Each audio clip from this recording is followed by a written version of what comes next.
It was a bright Georgia morning, the kind that made the air shimmer like gold dust over the old streets of Pineville. Angela Harris adjusted her backpack and stepped off the creaky porch of her small brick house, smiling at the faded photo of her and her mother, Sergeant Maya Harris, in her Delta Force uniform. Maya, home from deployment and walking with a cane after a wound overseas, still carried herself with the quiet strength of a soldier. She called out through the kitchen window, "Don't forget your sketchbook," and Angela, her 14-year-old daughter, waved and promised she wouldn't. Angela loved to draw. Her sketchbook was filled with portraits of her mother, neighbors, and the world as she wished it to be.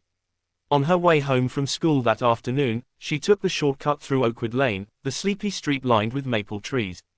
That was where it happened. A white SUV slowed beside her, and two officers stepped out. "Hey, you there, stop," barked Officer Brad Collins, a tense, sharp-edged man with AK-9 growling in the back seat. I'm just walking home," Angela said softly, holding her sketchbook like a shield. "Hands where I can see them," Brad snapped, ignoring the younger officer, Dana Moore, who whispered that the girl was just a kid.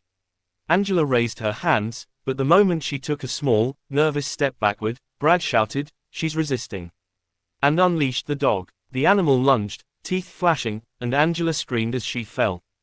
Pages from her sketchbook scattered across the pavement like feathers. Then, from down the street, an engine roared, a black SUV swerved into view and stopped hard. Sergeant Maya Harris climbed out, cane forgotten, eyes blazing with fury.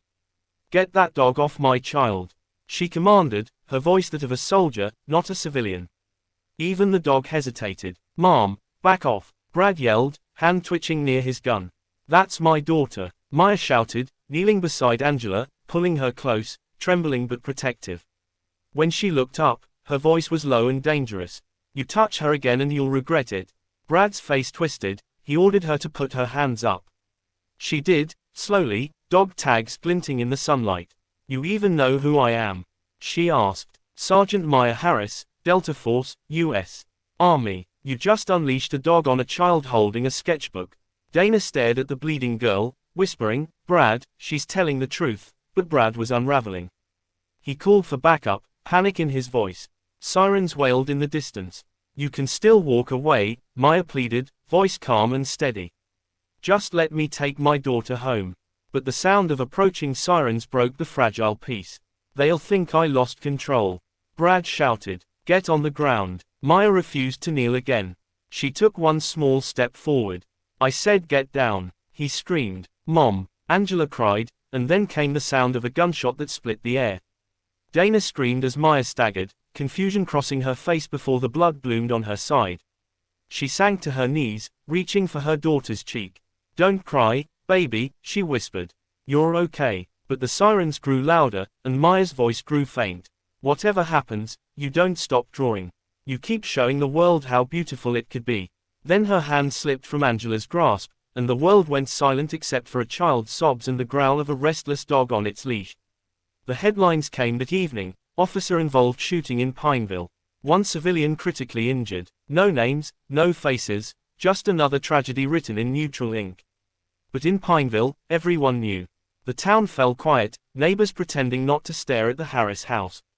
At the hospital, Angela sat beside her mother's bed, sketchbook in her lap, pages stained with charcoal and blood. Maya lay motionless, breathing shallowly under the glow of machines. Officer Dana Moore visited daily, guilt heavy in her eyes. "I tried to stop him," she said softly. Angela didn't look up. "He said my mom resisted." "But she didn't." Dana's voice broke, "because he was afraid, and fear makes some people dangerous." Angela turned her sketchbook to show a drawing of her mother smiling on their porch. "She wasn't afraid," she said.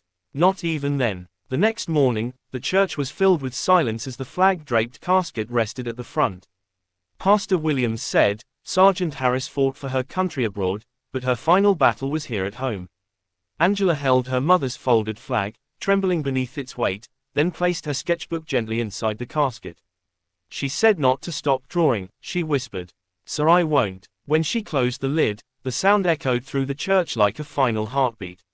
Brad Collins was quietly dismissed, no trial, no charges, just a statement calling it a tragic error in judgment. Dana resigned from the force, visiting Maya's grave one last time to lay a white rose. The headstone read, Sergeant Maya Harris, warrior. Mother, protector. She whispered, I couldn't save you, but I'll tell your story. And she did, speaking at schools, police academies, anywhere they'd listen, teaching that courage means doing what's right, not what's easy. Angela, meanwhile, kept drawing. A year later, she won an art competition with a piece called The Sound of Silence, a charcoal portrait of a woman in uniform holding her daughter's hand. When asked what it meant, Angela said, My mom taught me bravery isn't about fighting wars. It's about standing tall when the world wants you to kneel. Years later, Pineville named a park after Maya Harris, with a bronze plaque reading, In memory of Sergeant Maya Harris, who served her nation with honor and faced injustice with courage. Angela still visits that park every spring, sitting under the same maple trees, sketchbook in hand, drawing her mother beneath the sunlight that filters through the leaves, the same golden light that had once started an ordinary day. Around her neck hangs Maya's old dog tag, glinting in the breeze, engraved with the words, Maya Harris, Delta Force. Beneath it, a single line carved by hand reads, I'm not afraid.